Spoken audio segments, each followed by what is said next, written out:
Hello everyone, we are going to start a new lecture on deflection of prismatic bar due to its own weight.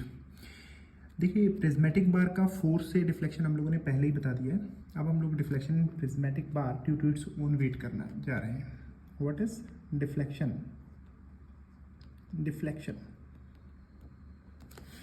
Of prismatic bar due to its own weight.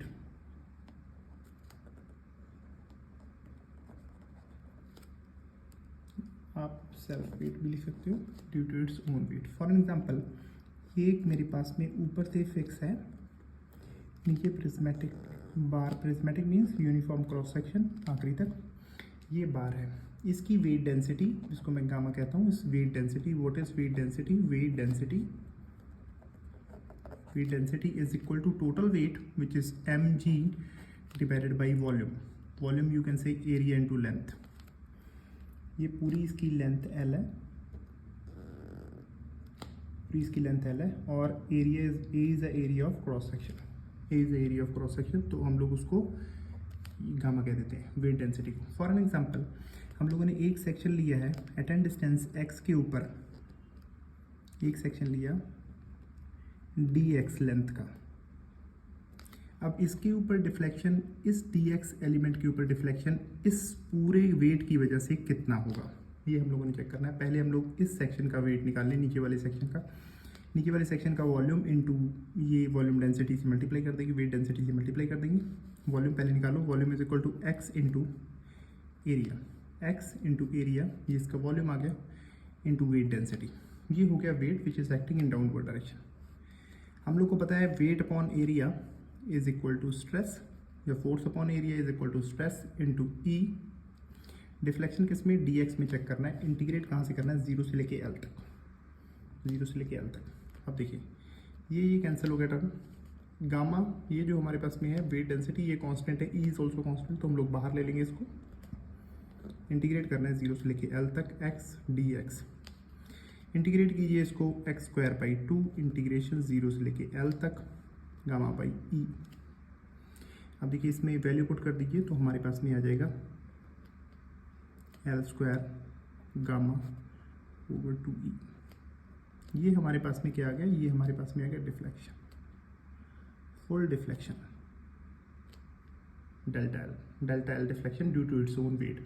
अब देखिए ये जो हमारे पास में है ये weight density, इसको हम लोग ये लिख सकते हैं, mg को लिख सकते हैं w is a weight upon volume which is equal to area into L. ये हमारे पास. तो हम लोग क्या करते हैं, एरिया को नीचे मल्टीप्लाई करते हैं, एक एरिया के टर्म को ऊपर मल्टीप्लाई करते हैं. एल को इस साइड में ले आते हैं, गामा एरिया इंटू एल. एक एल हमारे पास में ये एल हो गया, एक एल हमारे पास अलग से 2EA. देखिए डेंसिटी में जब जो वेट डेंसिटी में ये वॉल्यूम मल्टीप्लाई होगा तो टोटल वेट आ जाएगा which is equal to W L upon 2EA. ये आ जाएगा डिफ्लेक्शन. तो यहाँ पर से डिफ्लेक्शन में एक चीज़ आप लोगों ने नोटिस की होगी, हम लोग देख लेते हैं, पॉइंट यहाँ पे नोट कर लेते हैं. Deflection in prismatic bar due to its own weight is equal to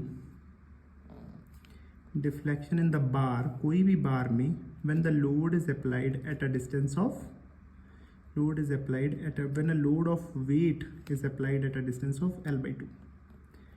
L/2 के ऊपर जब लोड अप्लाई होता है उसका भी डिफ्लेक्शन सेम होता है. वो हम लोगों ने देखा हुआ है. W upon, if A is the area of cross section, इसका W upon A into E.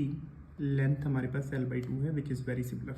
तो हम लोग को ये पता चल गया कि अगर आप लोग को किसी ने भी पूछा है कि डिफ्लेक्शन प्रिज्मेटिक बार में वेट की वजह से डिफ्लेक्शन कितना होता है, तो it is very similar like अगर लोड मैं इसके सेंटर पे लगा दूँ, L/2 पे लगा दूँ, उतना ही डिफ्लेक्शन होता है.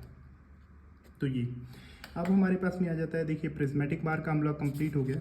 अब हम लोग देखते हैं deflection in the case of conical bar. of deflection in case of conical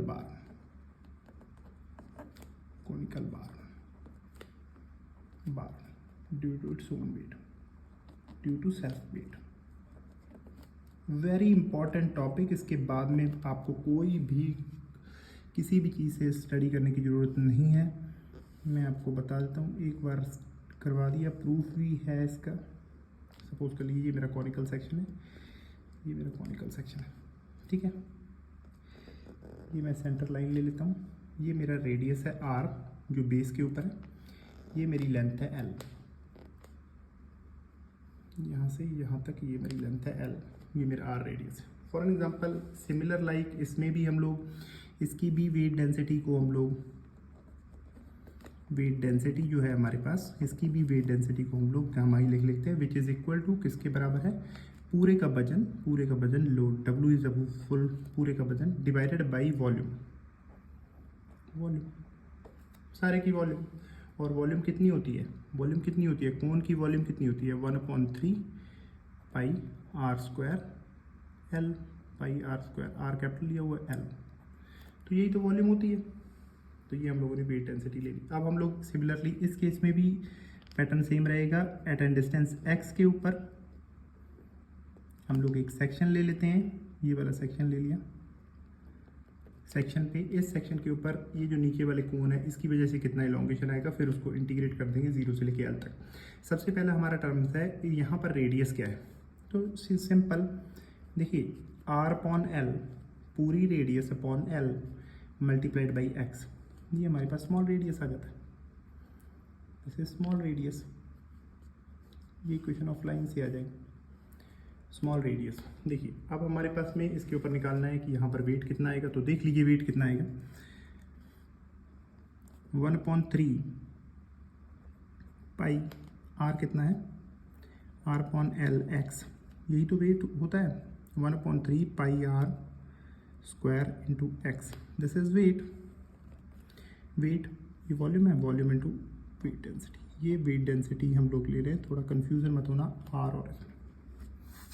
ये है मेरी weight density into volume divided by area,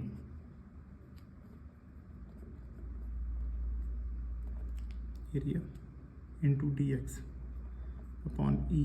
integrate कहाँ से करना है, 0 से लेके l तक। ये देखिए ये और कैलकुलेशन सिंपल हो जाती है, इसको कैस कर दिया, इसको कैंसिल कर दिया। अब देखिए वेट डेंसिटी अपॉन 3 इंटू ई कॉमन ले लो, क्योंकि कांस्टेंट है, कॉमन ले लिया, x upon D x integrating 0 से लेके l तक। इसको इंटीग्रेट कर दो 0 से लेके l तक अपॉन गामा अपॉन 3e। देखिए इसको इंटीग्रेट कर दिया तो हमारे पास में टर्म आ जाएगा gamma into l square over 2e 1/3, ये हमारे पास में डिफ्लेक्शन। यहाँ पर से आप देख लीजिए, अगर वेट डेंसिटी, दो मैं पॉइंट लिख देता हूँ उसके बाद में आगे प्रूफ करते हैं। डिफ्लेक्शन इन कोनिकल बेसल, यहाँ पर deflection in conical basal,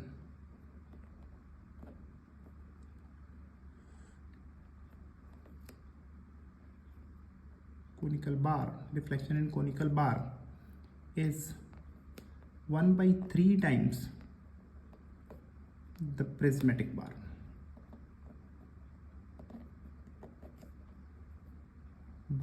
If they have same weight density, भूल मत जाना density। ये कितना है, ये वाला हम लोगों ने पढ़ा हुआ था, पहले पढ़ा हुआ है। प्रिज्मेटिक पार में जो डिफ्लेक्शन होता था वो होता था weight density l square upon 2e, इसमें 1/3 ऐड हो जाता है, बाकी सारा कुछ सेम रहता है। इसको भी अगर मैं एक पॉइंट लोड की तरह ट्रीट करके देख लूँ, पॉइंट लोड में कहाँ पे पॉइंट लोड लगता है, अब देख लीजिए इसमें भी हम लोग नीचे एरिया मल्टीप्लाई करेंगे, ऊपर एरिया मल्टीप्लाई करेंगे। नीचे एरिया मल्टीप्लाई करते हैं, एरिया कितना हो जाएगा, पाई r स्क्वायर, नीचे मल्टीप्लाई कर दिया, ऊपर मल्टीप्लाई कर दिया, पाई r स्क्वायर। देखिए अगर मैं वॉल्यूम का बात करूं तो 1/3, तो 1/3 ऊपर ले जाओ, 1/3 pi r square into capital में r स्क्वायर इंटू l, एक l कॉमन ले लिया, और इसकी multiply with gamma divided by नीचे 2e इंटू बेस का एरिया है, ये बेस का एरिया है याद रखना, जो जिससे जॉइंट है, यहाँ पे ये जॉइंट है, यहाँ पे जॉइंट है, ये हमारे पास बेस का एरिया, इसको ए ले लो। इसको हम लोग क्या कर सकते हैं, टोटल वेट, इसको टोटल वेट के बराबर लिख सकते हैं, क्योंकि ये इसकी इससे मल्टीप्लाई हो जाएगी तो टोटल वेट आ जाएगी। तो this is equal to total wait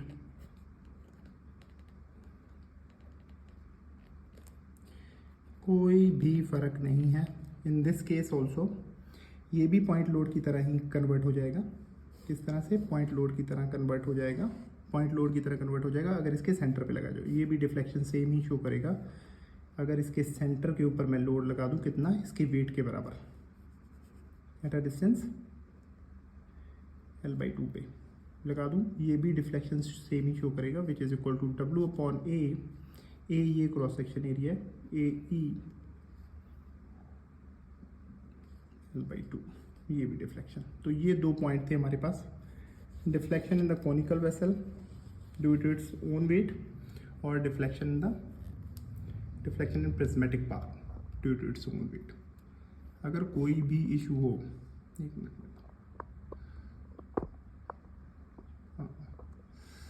तो कोई भी अगर इशू हो तो आप एक बार देख लीजिएगा। Thank you.